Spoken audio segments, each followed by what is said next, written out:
Good morning, Carmel. I'm Gabby Malley. It's 8:04. There will be a Spanish National Honor Society meeting today after school in room 206. The dance team moves to winter competition season and will be holding tryouts on October 23rd in the Salvi from 3:30 to 4:30. For more information, please contact Coach Amelia Falstick. Photography Club will have a brief meeting today after school in FA 20 at 3:15 p.m. Up next, we have Liam Brown with sports.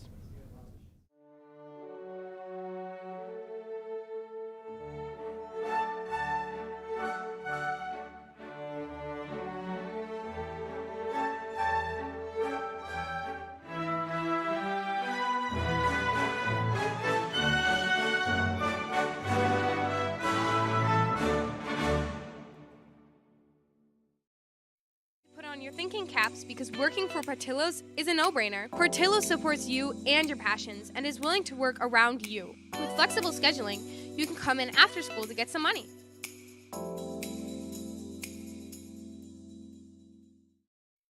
We'll start with the soccer team, who will be here at Carmel tonight versus Bennett, and they're going to start at 6:30. And let's move back to last Friday night. The football team won by a score of 25-14 and secured an IHSA playoff spot. Congratulations to them. And on to national sports. The Blackhawks already had the first domino fall in the Bedard effect, with them completing the 2-0 comeback last night and winning 4-2. They'll head to TD Garden tonight to face the Boston Bruins. And it hadn't been since Monday Night Football versus the Patriots last year, but the Bears finally won a game with a 40-20 win versus the Commanders after the news of Dick Butkus passing. They'll look to get back to 2-4 with Justin Jefferson being injured and not playing when the Vikings come to town this Sunday. This year, Carmel Catholic switched to a new platform for logging service hours. Many of us heard Ms. Courager explain the program during orientation. I sat down with Ms. Courager to talk more about the program. Yeah, of course. My name is Ms. Courager. I am the campus minister and Christian service coordinator here at Carmel Catholic. So I would probably say the app. I think the mobile serve app, obviously it's a website, so you can use your Chromebook to log hours.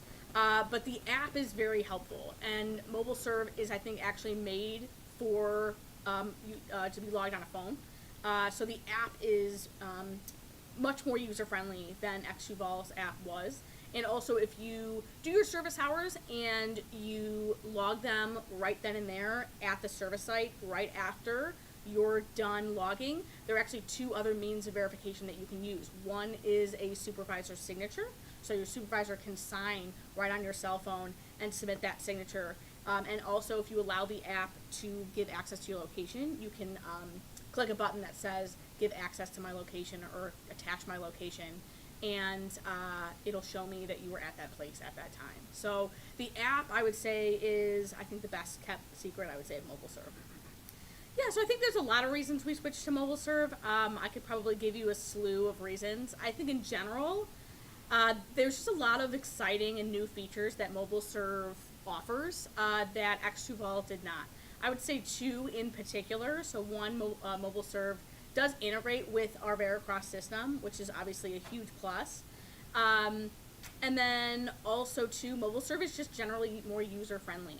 I would say they have an app that they update pretty frequently, and they offer feedback for we can offer feedback for them, and they update their system pretty frequently based on user feedback, which again is always a plus. So we kind of saw a future with mobile serve moving forward in a way that we didn't see with X2Vol. So it integrates with Veracross, where basically our students, when they either transfer out or transfer in to Carmel, those accounts are automatically integrated with Veracross. So unfortunately we can't see the hours in the Veracross system. Basically Veracross, that mobile serve can read from Veracross, Veracross cannot. I guess basically Veracross can give data to mobile serve, but mobile serve cannot push data into Veracross, if that makes sense. So I'm not sure how it would be. If I had my PowerPoint, I would explain it that way. But if you go down, you have your home page, and you scroll down, there's a blue button that says log hours. And so you click on that, and it'll show you the logging hours page. There's a blue date at the top. You click that date, you pick the date that you did service at. It's then going to ask you the number of hours that you did that day, It's going to ask you for the service organization, so the service organization that you logged service at. It's then going to ask you to provide a description of what you did, so what you did for that organization, which is always very useful for our students to do, is to actually log not only just the hours, but what they did as well. And then it's also going to ask for a category to place those hours in, so whether that's NHS, Christian Service, or another National Honor Society. And then you hit next. It's going to ask you for verification. It's going to require a supervisor email and name, and then other means of verification as well. You can submit photos, and then you hit submit, and it's really as easy as that. For CDN News, I'm Juliana Papish. Back to the studio. Good morning. I'm Mrs. Phoenix, and I am here with Father Christian. Father, what are we celebrating today? Yes, well, this morning we have an all-school mass as a community, and I'm really privileged to be able to preside, and I always look forward to our opportunities to gather together to give thanks to God and to do something really important, to pray and to worship the Lord. During Mass today, are we celebrating any particular saint? You know, today we're going to be using prayers for Saint Pope John the 23rd, and as we heard too with the PA morning prayer, he was our Holy Father, and he really is known for convoking and calling the Second Vatican Council in 1962. And it actually happened on this very day, October 11th, 1962, that the Second Vatican Council convened under his leadership. And so that's something that's super inspiring for the church, and today we have prayers to honor his legacy and service to the Catholic Church.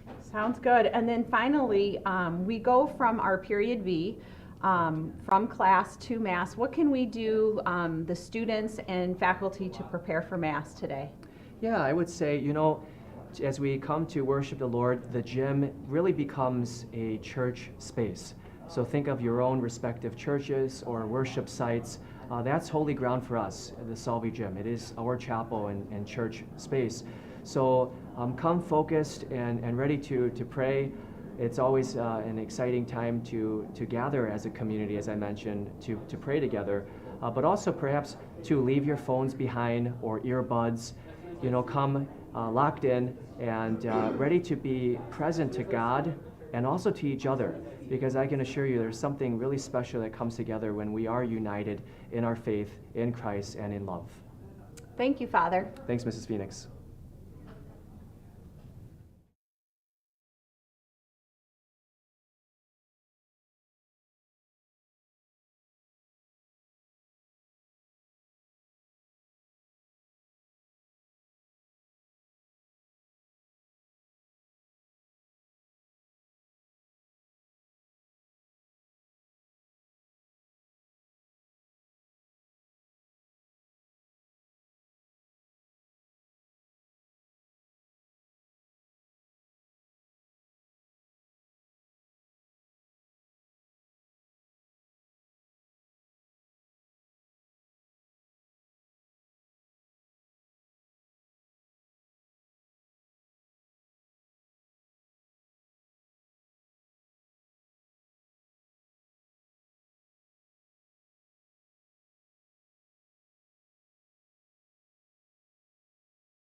Good morning, I'm Jacqueline Kaglar. I'm here today with Mr. Waddle for a special edition of Legal Lowdown. Today we'll be discussing the Speaker of the House drama in Washington. So, Mr. Waddle, my first question for you is, one, who is the Speaker of the House and why do they matter?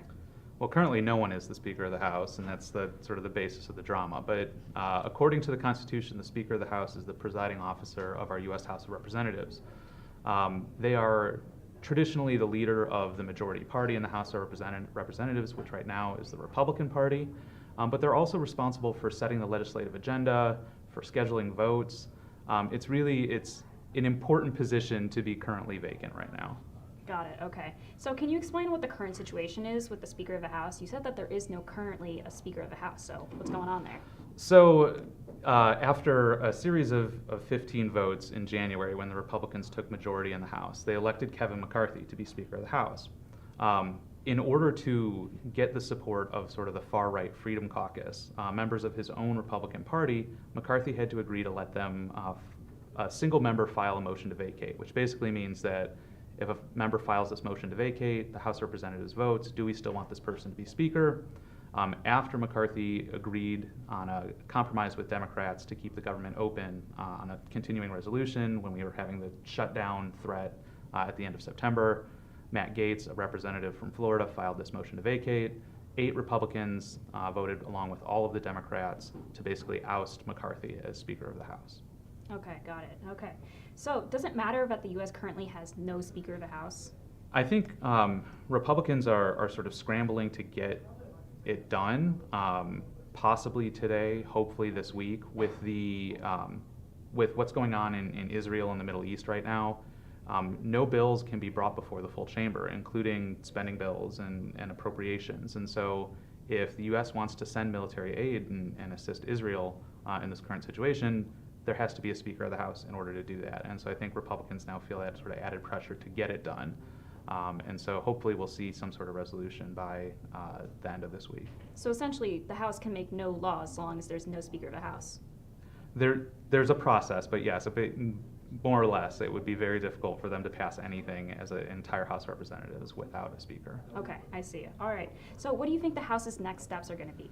So Republicans have been meeting the last couple of days. There are 2 declared candidates, Steve Scalise from Louisiana and Jim Jordan from Ohio. Jim Jordan is more popular with the MAGA far-right Freedom Caucus. Steve Scalise is more of an establishment Republican. They're still determining rules for who gets the official nod as the Republican candidate before the whole House. But then you need a majority of the entire House to support this person in order for them to become Speaker.